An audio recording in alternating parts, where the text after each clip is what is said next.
This program contains true stories of rescues. All of the 911 calls you will hear are real. Whenever possible, the actual people involved have helped us reconstruct the events as they happened.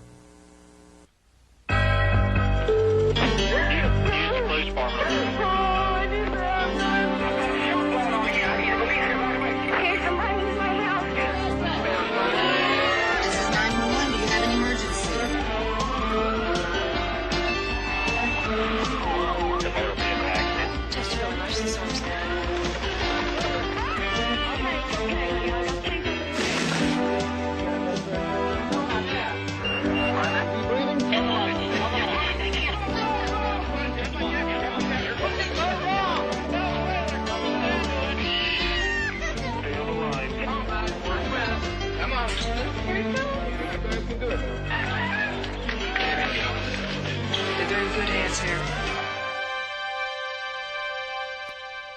10-year-old Michael Sanders of Tualatin, Oregon, had taken care of his neighbor's dog, Buster, often enough to know his tricks.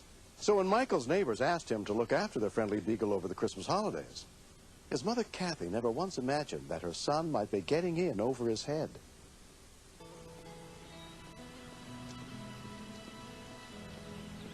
The Spencers, whenever they go on vacation, they'd always ask Michael to take care of Buster because they knew how much Michael enjoyed him.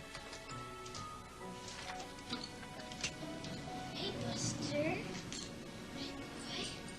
Michael would go over every day to let Buster out and take him for a walk. And then he'd go back in the evening and make sure he had his food and water and put him back in the laundry room. One day when I went over there, his water and his food was tipped over. Did you make a mess, Buster? And the next day, Buster tore down the shades on the windows. Buster, look what you did. Every time when I went over there, he's just making a mess of everything. What have you been doing all night? Why do you have these spells? Come on. And I'd have to clean up after him every day and make sure he's not in any mischief.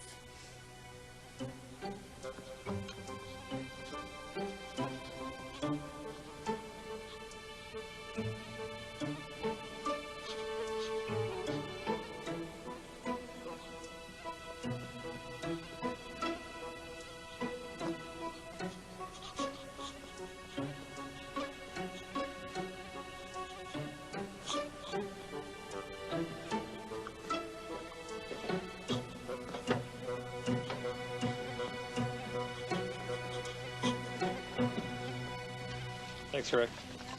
Huh? Yes. I'm gonna go check on Buster, okay? Okay, you need to hurry, okay? Because we need to get up skiing. Okay. Do we have everything?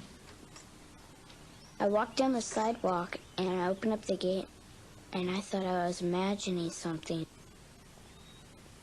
Buster! Buster, are you okay? Buster's head was just coming through the wall. Buster, it's okay. Come on. My first thoughts were, are you okay, Buster? Does your neck hurt? Can you breathe all right? Buster, it's okay. Come on. Come on, Buster, it's okay. I tried to push his head back through, and his ears were acting like stoppers. Go back. Go back. It was really frustrating. Michael called home and got his older brother, Rick. Hello? Mike, where are you? He called about 10 minutes after he left, and he said for me to come over right away. It was very urgent. Not funny, he's choking. I saw the dog's head looking around, and it just started staring at me. Well, have you tried pushing his head back? Yeah. It looked like somebody had cut his head off and just mounted it on the side of the house. And I was just laughing, going, oh, wow, this is weird. Got warm water. Dad said to try it. Put it around his collar.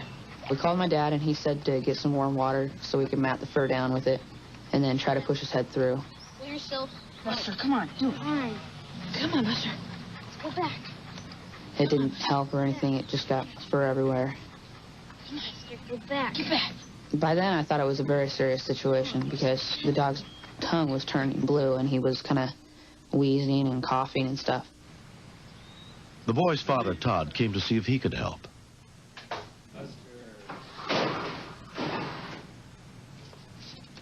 When I walked into the utility room, I couldn't imagine how he got himself into that situation. Push, Rick! I am. Buster's really stuck! Push!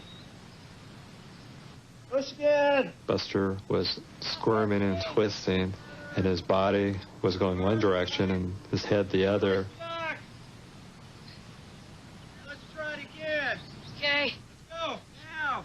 I was scared because I didn't know how long Buster was in there and how tight he was stuck in there. Okay. I had the responsibility of watching him, and I didn't know if he was going to live or not.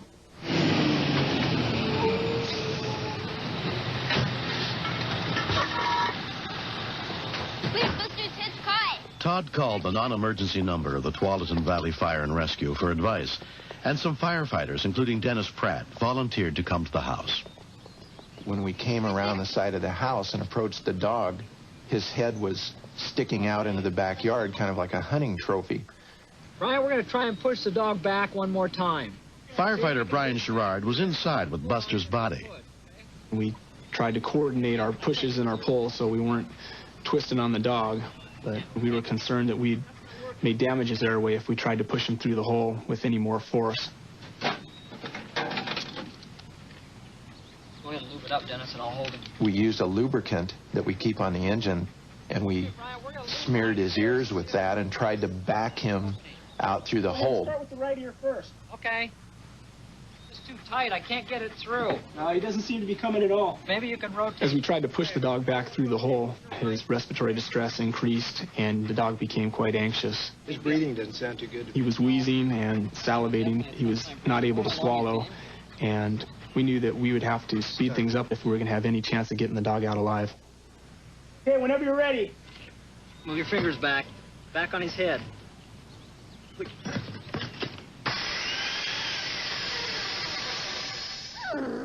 When they started to cut around the house, I was thinking that they might slip and then cut Buster. Put your hands closer to the top of his head. That frightened me a lot. Hold his head up.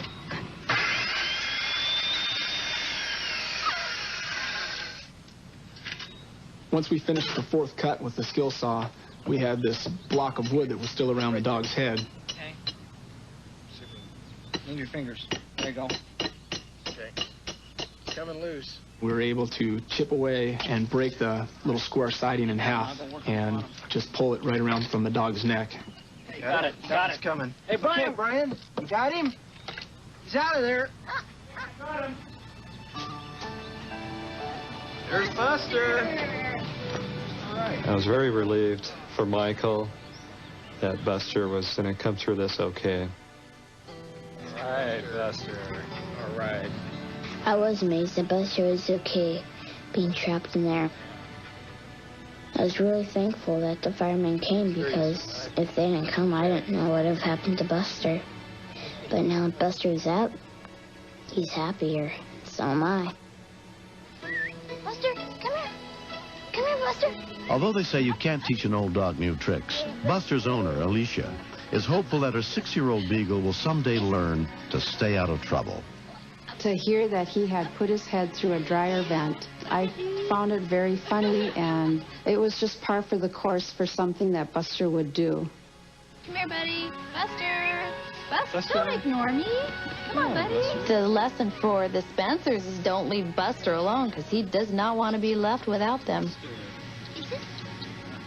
That was what they decided, that from now on, Buster was going on vacation with them. They weren't going to leave him. Buster, I got it. Buster is alive today because of Michael. Go get it. He did exactly what he was supposed to do and called for help when he needed to. I do think that Buster knows that I saved his life because he's always so happy when I'm around him. It feels great to save a dog's life because I just love dogs.